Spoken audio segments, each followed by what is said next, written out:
Hello guys, today I'm going to tell you about that Entropy token. Now before we start the video, let's share my legal disclaimer. This video is only for educational purpose. Do your own research for the investing. According to the website, Entropy is an autonomous AI agent that operates as a visual curation system and attention engine on the Solana blockchain. The project centers on an AI develops genuine aesthetic taste through machine learning curative visual content across platforms including Arena, Tumblr, and Pinterest while building trust graphs and aesthetic influence maps.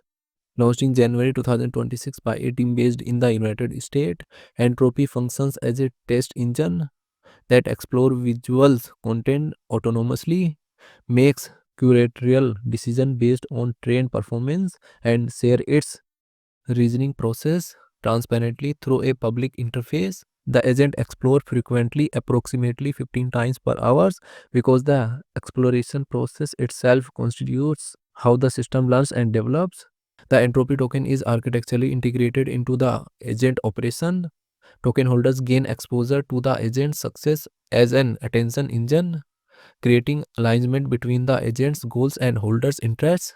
This represents an approach where the token is not external funding but internal to the system's incentive structure. Entropy token total supply is 1 billion and circulating supply is also 1 billion entropy token. Entropy token is listed on KCX and other exchanges. If I share my opinion with you, then this project up to 65% chances is that it is a legit or good project. So guys, don't take my opinion as a financial advice. Do your own research for the investing. Thanks for watching.